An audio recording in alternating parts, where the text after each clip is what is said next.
किन्नर सिंदूर क्यों लगाते हैं? क्या किन्नर भी प्रेग्नेंट हो सकते हैं? और क्यों किन्नर का अंतिम यात्रा सिर्फ रात को ही निकाली जाती है? और दुनिया के ऐसे किन्नर जिनकी खूबसूरती देखकर आप दंग रह जाओगे। और क्यों कहा जाता है कि अगर किसी किन्नर का दिल किसी लड़के पर आ जाता है तो समझो उस लड़के की लॉटरी लग गई और वो उसे मालामाल कर देंगे। और किन्नर संबंध कैसे बनाते हैं? किन्नरों से दुआ तो हर कोई लेना चाहता है, लेकिन उनकी इज्जत कोई नहीं करना चाहता। ये रहते भले हम लोगों के बीच में है, पर इनकी एक अलग ही दुनिया होती है। दोस्तों, आज की इस वीडियो में हम इन्हीं किन्नरों से जुड़ी कुछ बातों के बारे में जानेंगे, जिससे जानकर शायद आप इन्हें उस नजरिए से देखना बंद कर दें कि जैसे एक आम लोग इन्हें देखते हैं। दोस्तों, कोई भी किन्नर इस बात से पूरी तरह खुश नहीं होता कि वो एक किन्नर है, क्योंकि वो एक अच्छे से जानता है कि वो इस समाज में नहीं रह सकते और उन्हें एक आम इंसानों की तरह नहीं देखा जा सकता। कभी कभी तो आपके मन में भी ख्याल आता होगा कि इस बात का पता कैसे चलता है कि कोई इंसान किन्नर है या नहीं। आपको बता दें कि किन्नरों का उल्लेख धर्म ग्रंथों में भी किया गया है, जिसमें साफ साफ कहा गया है कि ये किन्नर यदि किसी को आशीर्वाद दे या श्राप दे तो उसका फल निश्चित होता है। और वही आज की जनरेशन की बात करें तो साइंस ये बताती है कि जब कोई बच्चा माँ के पेट में होता है तो 3 महीने बाद ही उसके शरीर का विकास होने लगता है। लेकिन अगर इस बीच माँ को कोई शारीरिक प्रॉब्लम या बीमारी हो जाती है तो उस कंडीशन में पेट में हार्मोन डिसबैलेंस हो जाते हैं, जिस वजह से बच्चे में मेल और फीमेल दोनों तरह के जेंडर प्रोड्यूस हो जाते हैं। पर मेन प्रॉब्लम ये होती है कि ये दोनों जेंडर अच्छे से डेवलप नहीं हो पाते और तब होता है किन्नर का जन्म। दोस्तों, इसके अलावा एक रीजन ये भी बताया जाता है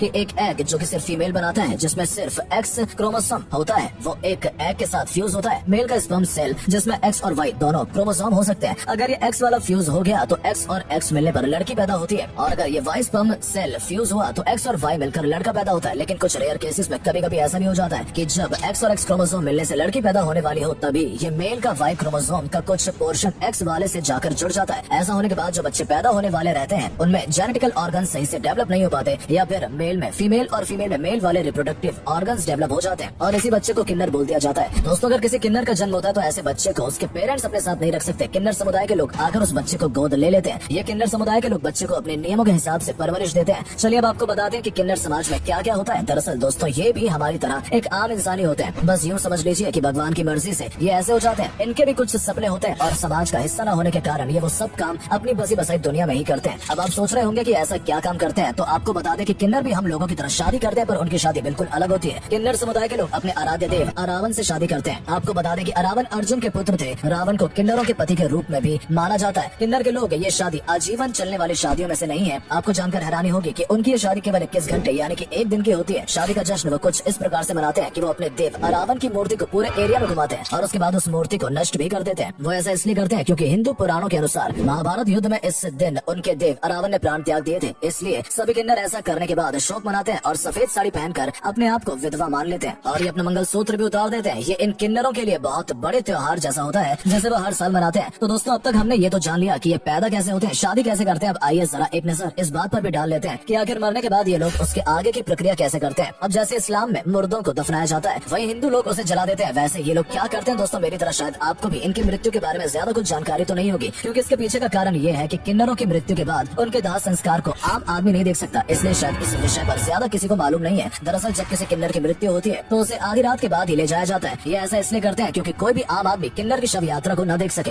आपको ये जानकर हैरानी होगी कि किन्नर के मरने पर उनकी बिरादरी वाले शोक नहीं मनाते। उनके मुताबिक ये वक्त खुशी का होता है। उनका ऐसा मानना है कि उनके बीच रह रहे इस किन्नर को इस नर्क से छुटकारा मिल गया और उसका दूसरा जन्म अच्छा हो। मृत किन्नर को चप्पलों से पीट कर विदा किया जाता है। ऐसा इसलिए क्योंकि उसे दोबारा किन्नर का जन्म न मिले। वैसे तो किन्नर हिंदू धर्म को मानते हैं, पर इनका अंतिम संस्कार दफनाकर किया जाता है। तो दोस्तों, ये थी किन्नरों के जन्म से लेकर मृत्यु तक की कहानी। लेकिन क्या कभी आपने सोचा है कि किन्नरों के चेहरे पर हमेशा मुस्कुराहट क्यों रहती है? दरअसल इसे हंसते हुए चेहरे के पीछे ये लोग एक बहुत बड़ा गम छिपाए रहते हैं। हम सब की खुशियों में शामिल होते हैं और हमें दुआएं देते हैं, पर ये अपने लिए बस यही दुआ करते हैं कि इनको कभी भी किन्नर का जन्म न मिले। कहते हैं कि इन पर ऊपर वाले का विशेष कृपा है, क्योंकि इनका आशीर्वाद सीधा ईश्वर का आशीर्वाद माना जाता है। यदि कोई किन्नर किसी को आशीर्वाद दे दे तो उससे भिखारी से सेठ बनने से कोई नहीं रोक सकता। वहीं इनका श्राप उसका उल्टा भी कर सकता है। इसलिए किन्नरों का आशीर्वाद हो या श्राप, दोनों ही बहुत महत्वपूर्ण होते हैं। इसलिए इन्हें कोई भी नाराज करने की जरूरत नहीं करता। पर एक कड़वी सच्चाई ये भी है कि समाज में कुछ लोग जन्म से किन्नर नहीं होते, फिर भी उन्हें किन्नर बनाया जाता है। इसके लिए वो ऐसे लोगों की तलाश में होते हैं जिनकी चाल ढाल लड़कियों जैसी हो, या फिर उसका माइंड डाइवर्ट करके उनको अपने ग्रुप में शामिल कर लेते हैं। इसके बाद उनके अंगों को काट देते हैं जिससे वो मेल न लगे। फिर उनको कुछ दवा दी जाती है जिससे ये पूरी तरह से किन्नर लग सके। वहीं इन सब के बाद भी